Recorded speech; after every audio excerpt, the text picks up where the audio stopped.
Halo guys, assalamualaikum warahmatullahi wabarakatuh. Terima kasih yang udah stay setelah channel Sama Official lagi. Semoga kalian selalu sehat, berkah untuk kita semuanya. Gimana kabar kalian saat?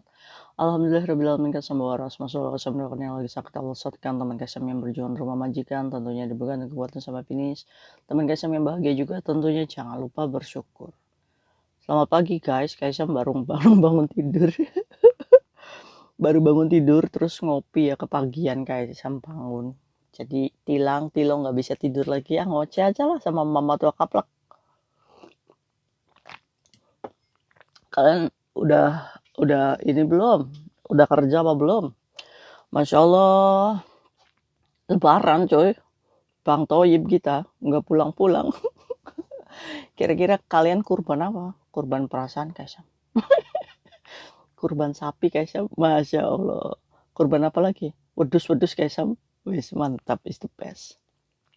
Kira-kira selama kalian jadi pekerja migran nih, kalian udah pernah ngurbanin siapa nih? Ngurbanin suami? Ya Allah.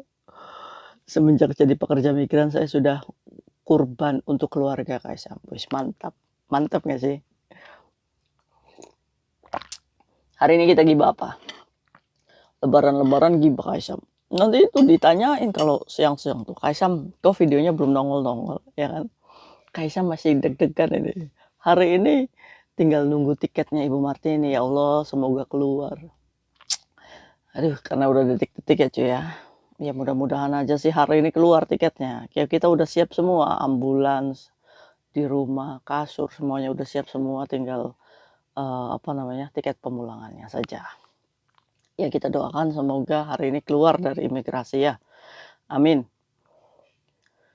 Aduh, hari ini kita bahas tentang pernah nggak sih kalian punya temen yang suaminya residen Hong Kong gitu kan?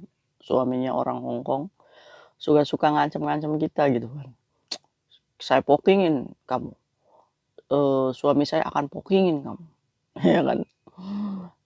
Gara-gara biasanya sih bisnis rentenir nggak mau bayar, suaminya mau poking, mau naik. Terus kalau misalkan kita bertengkar gitu kan, suaminya yang mau pokingin gitu kan. Apa-apa suaminya, mentang-mentang residen Hong Kong ya nggak sih? Nah ini kita stop intimidasi seperti itu ya.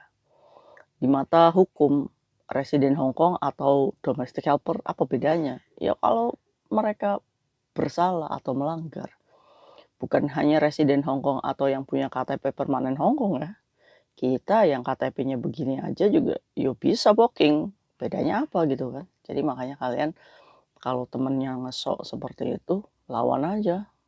Ya kan bedanya apa sama saya sama kamu gitu. Ya kan. Aduh. Oke, hari ini Kaisam cerita tentang ceritanya ada pekerja migran. Dia ini punya handphone coy. Handphone. Dia beli di marketplace ya yang ada di Hong Kong. Nah, dia ini beli handphone itu memang handphone kayak kalau misalkan Android mah Androidnya Korea gitu cuy. Jadi kayak yang bukan original gitu. Jadi kan kayak kayak Samsung made in kayak Samsung Koreaan gitu kan. Samsung yang nggak original lah cuy, intinya seperti itu. Lebih murah kan harganya ya. Kayak iPhone KW gitu cuy. iPhone Android gitu kan. Ada kan iPhone Android. Nah, si pekerja migran ini bosan sama handphonenya dan dia merasa bahwa handphonenya itu nggak ada problem gitu. Karena memang dia ini belinya juga murah dan dia juga pengen ngejual gitu kan, ya mubazir gitu ya cuy ya, daripada nganggur nih handphone. Jadi dia ini berusaha memposting ulang nih handphonenya di marketplace juga. Tiba-tiba ada yang chat nih, "Mbak, handphonenya dijual berapa?" "Oh itu Mbak, handphonenya itu bukan original Samsung, tapi made in apa gitu cuy, ya kan. Mbaknya tuh sudah berusaha menjelaskan, spesifikasi handphone yang dia punya gitu cuy. Terus, "Oh berapa harganya?" 500 dolar. Iya kayak Samsung mana sih yang harganya murah banget kalau original, iya nggak sih? Nah, nggak tahu Mbaknya itu Kaisang ngerti atau enggak, dia nawar 300, "Iya saya nggak kasih loh, saya kan belinya di atas itu, terus juga handphone saya juga masih bener," gitu. Akhirnya, "Oh ya udah Mbak, suami saya mau," katanya, "nggak apa-apa 500 ketemuan ya di sini," ya kan. Akhirnya transaksi itu terjadi cuy, ya kan. Ketemulah nih pekerja migran sama Mbak Indonesia yang suaminya pengen beli handphone ini cuy. Akhirnya ketemu di situ Mbaknya nih, "Mbak, kamu dicek dulu semuanya ya, kalau misalkan udah oke baru kamu bayar," katanya kayak gitu. Akhirnya cek ya cuy ya, maksudnya udah dicek semua, bisa jalan semua aplikasinya gitu kan. Nah, endingnya pulanglah tuh mereka dengan transaksi sudah terjadi nih. Nah, malamnya nih cuy, mulai si pekerja migran ini mendapatkan chat lagi, komplainan kalau handphonenya ini ada problem. Katanya downloadnya nggak bisa, muter aplikasinya nggak bisa, semuanya nggak bisa, ya kan. Akhirnya si pemilik handphone juga udah melakukan kebijakan nih. Oh ya udah Mbak, kalau misalkan memang mau dikembalikan, oke, tapi dengan syarat katanya. Emailnya, semuanya belum diacak-acak katanya. Kalau sudah diacak-acak, ya saya nggak mau katanya kayak gitu kan. Coba sok Mbak, foto aja apakah emailnya masih pakai email yang waktu pertama transaksi, atau apa sudah diganti. Kalau sudah diganti saya nggak mau, kata pemilik handphonenya. Iya dong Kak Yati Sam, berarti kan kalau misalkan itu bukan salah saya. Akhirnya mulai nih kesel nih yang belinya nih. Mulailah tuh mengancam si pemilik handphone. Katanya, kalau misalkan kamu nggak balikin, suami saya akan poking kamu. Suami saya residen Hong Kong katanya. Ya kan? Mulai deg-deg piar nih, ya kan, yang punya handphonenya. Wah ya takut juga ya, karena mendengar residen Hong Kong itu kan ngeri gitu kan. Apalagi ini transaksi jualan. Gimana? Akhirnya chatlah kayak Sam untuk meminta saran. Aduh, Kak Hisam, gimana menurut Kak Hisam? Oh ya Kak Hisam tinggal selusuri aja. Kamu ini jualan apa menjual? Beda loh ya. Jualan itu ibaratnya ada sebuah bisnis di situ. Tapi kalau menjual itu belum tentu dia penjual gitu kan. Menjual itu kan ibaratnya hanya terjadi transaksi satu kali gitu kan. Saya menjual Kak Sam, karena itu handphone udah saya pakai, ya kan. Oh ya udah, kalau misalkan kayak gitu kamu nggak usah takut, ya kan. Tinggal ngomong aja, ya udah kamu laporin aja. Terus apa masalahnya? Ih Kak Sam serius, lah ya Kak Sam lebih serius. Ya udah nggak usah takut. Terus terus gimana kamunya pengennya? Yo kalau kamu punya uang, ya udah loh, tinggal diambil lagi aja. Kalau misalkan memang nggak mau ruwet. Ya tapi kan Kak Ihsan saya rugi banget kalau dia udah diacak-acak. Ya udah kalau misalkan kayak gitu kamu blok aja. Karena transaksi penjualan itu sudah terjadi. Dia udah ngecek, dia udah oke, terjadi deal, pembayaran selesai. Iya kan? Udah tidak ada urusan kamu harus bertanggung jawab. Karena apa? Karena kalau kita beli di toko pun, kalau kita sudah meninggalkan toko dan kembaliannya kurang misalkan, itu bukan tanggung jawab toko, salahnya sendiri. Kenapa nggak ngitung di toko? Nah, ini pun terjadi. Walaupun dia residen Hong Kong atau apapun, dia sudah mengecek, sudah transaksi terjadi, dia meninggalkan apa namanya TKP, akad pembelian, ya sudah itu bukan tanggung jawabnya kamu, blok aja, nggak usah ribet-ribet, ya kan. Akhirnya si pemilik handphone ini masih sabar, ya kan. Wah, mulai ancamannya lebih ganas gitu kan. Mbaknya ini selalu mengandalkan suaminya residen Hong Kong gitu kan. Sampai pada akhirnya, "Mbak, suami saya udah marah banget nih, Mbak. Bentar lagi mau naik ini, Mbak," katanya. Handphonenya katanya udah dibuang cuy, saking keselnya suaminya. Dan minta uang 300 aja untuk dikembalikan. Yang tadi kan transaksinya kan 500 ya. Terus dia minta 300 aja dikembalikan. Jadi mbaknya ini mikir, wah jangan-jangan ini modus kayak Sam. Masa iya handphonenya dibuang, terus dia minta dikembalikan, terus mengancam hanya karena berdalih residen Hong Kong. Jadi menurut kayak Sam juga masuk akal ya.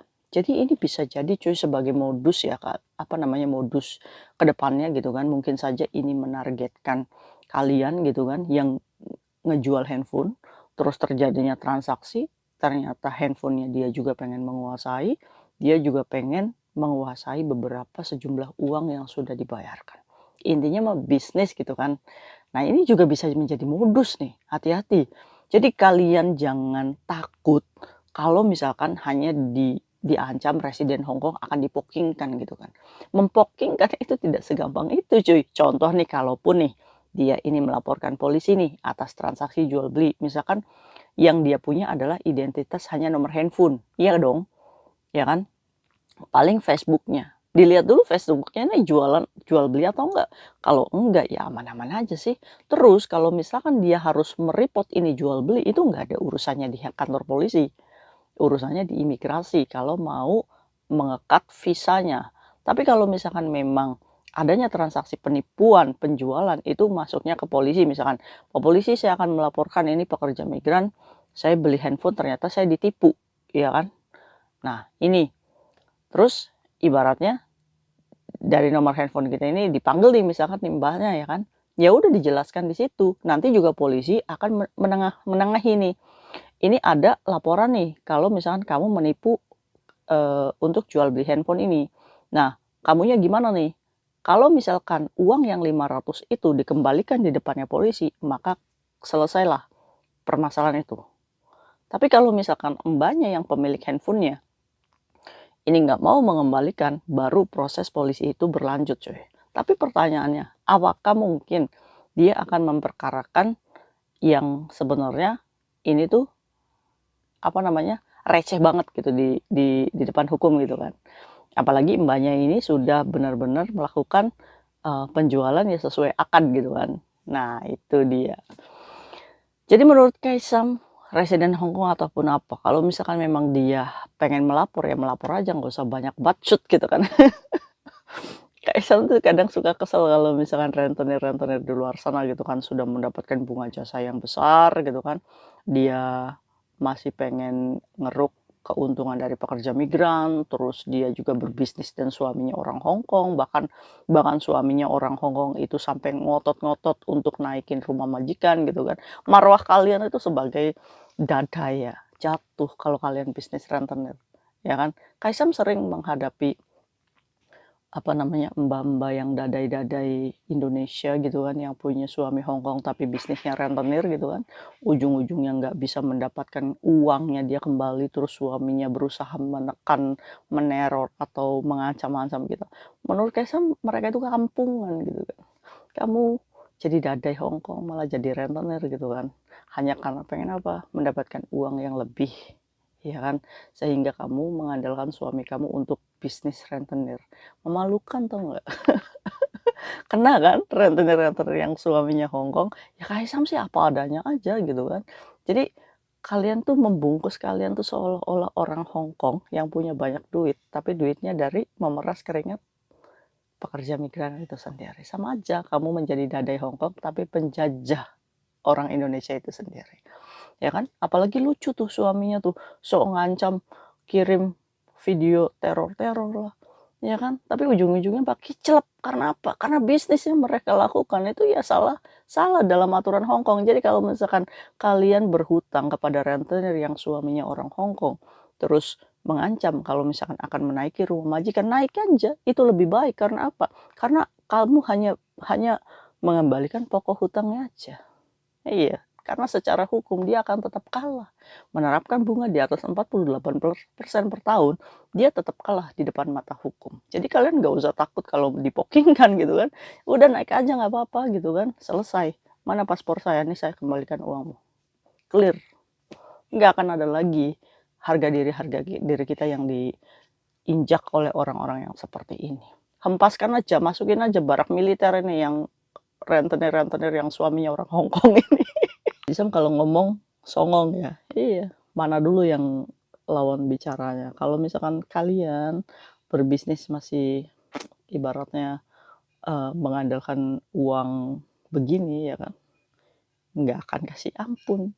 Sayangnya nomor Kaisang tuh selalu diblok karena apa? Karena mereka nggak bisa debat, ya kan. Walaupun bagaimanapun ya mereka akan tetap salah di mata hukum. Walaupun kalian residen Hong Kong, paham itu. See you next video, bye-bye. Assalamualaikum warahmatullahi wabarakatuh. Jadi jangan takut hanya karena mereka punya residen Hong Kong. Apa bedanya kalau misalkan memang itu secara hukum tidak kuat, ya so what? Bye-bye. Assalamualaikum warahmatullahi wabarakatuh. Nyampuy.